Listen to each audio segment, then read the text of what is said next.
अच्छा, ये जिस एनक्लोजर पे हम खड़े हैं, ये बैकग्राउंड में आपको क्रोकोडाइल नज़र आ रहा है। इसको मार्श क्रोकोडाइल भी कहते हैं।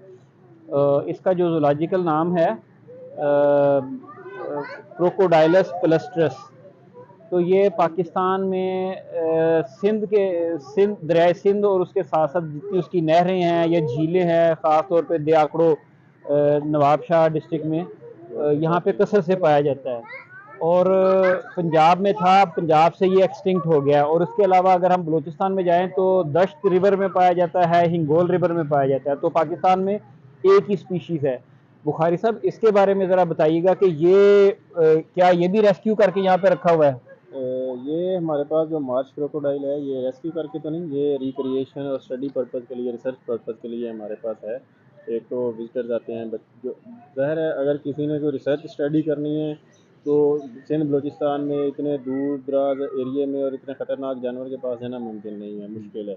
इसी तरह जो लोग हैं उनकी मालूमात के लिए, एजुकेशन के लिए। अवेयरनेस और एजुकेशन के लिए, तो ये यहाँ पे स्पीशीज़ जो है हमारे पास हमने रखी हुई है कि लोगों के देखने के लिए, इंफॉर्मेशन के लिए, स्टडी रिसर्च पर्पज़ के लिए। यानी कि जो बच्चे बच्चियां ज़ूलॉजी पढ़ रहे हैं, इकोलॉजी पढ़ रहे हैं, बायोलॉजी पढ़ रहे हैं, तो उनके लिए मुमकिन नहीं होता कि जंगलों में जाएं, दरियाओं में जाएं और जाके इनको लोकेट करें, देखें, स्टडी करें। तो ये जो ज़ू की हमने बताया था, एक दूसरा मकसद होता है एजुकेशन का। तो यहाँ पे जानवर रखे जाते हैं कि लोगों को एजुकेट किया जाए और जो रिसर्चर्स हैं उनको रिसर्च के मौके दिए जाएँ। इसके बारे में मैं बता दूं कि इसकी जो खाल है वो दुनिया में सबसे महंगी खाल तस्वर की जाती है इंटरनेशनल मार्केट में। लेकिन इसका पाकिस्तान में ये भी, इसकी पॉपुलेशन भी कम होती चली जा रही है। उसकी वजह ये है कि जो इलीगल इसकी हंटिंग है उसकी खाल के लिए। और दूसरा, कुछ इलाकों में, सिंध के कुछ इलाकों में इसको एक नुएसेंस या एक प्रॉब्लम स्पीशीज़ कंसिडर किया जाता है कि बच्चियां या ख़वातीन नहर के किनारे बैठ के या दरिया के किनारे बैठ के जब कपड़े धोती हैं, तो इस तरह की भी बातें सुनने में आई हैं कि ये अटैक भी करता है, इस तरह के इंसिडेंट भी है। तो सिंध में ये एक प्रॉब्लम स्पीशीज़ कंसिडर की जाती है, तो लोग इसको मारते हैं। मारने के दो ही मकासद होते हैं, एक तो चले उस ख़तरनाक जानवर से जान छूट जाएगी, दूसरा इसकी खाल का जो इलीगल कारोबार होता है। अब जो सिंध वाइल्ड लाइफ डिपार्टमेंट है उसने काफ़ी सख्ती की हुई है। इस तरह की अब कोई बात सुनने में तो नहीं आती कि कोई इलीगल इसकी स्मगलिंग हो रही है इस तरह की। लेकिन जो इसका दूसरा पहलू है, अब सारी दुनिया में, जैसे मैंने बताया कि इसकी खाल दुनिया में महंगी तरीन खाल कंसिडर की जाती है। तो कराची में एक जगह है मंगू पीर, वहाँ पे काफ़ी तादाद में ये रखे हुए हैं। और दूसरे ममालिक जो हैं बाकायदा इसकी फार्मिंग करते हैं और इसकी खाल को हार्वेस्ट किया जाता है और उससे फ़ायदा उठाया जाता है।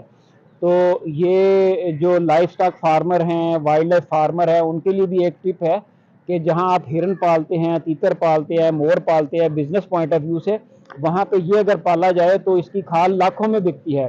तो इसकी भी फार्मिंग की जा सकती है, बजाय इसके कि जंगलों में, दरियाओं में वाइल्ड से मारा जाए। तो इसकी फार्मिंग करके उसको बिजनेस बनाया जा सकता है।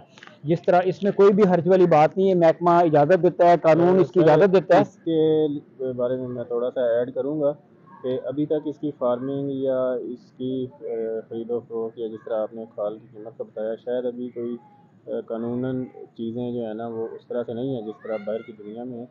तो इस चीज़ को देखना पड़ेगा।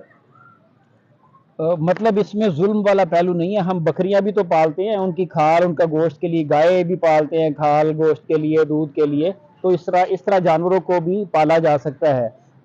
दूसरे ममालिक में इसकी फार्मिंग हो रही है, बड़े स्केल पे फार्मिंग हो रही है। तो हमारे यहाँ ये ट्रेंड नहीं है। तो बहरहाल उसमें गुंजाइश है, किया जा सकता है।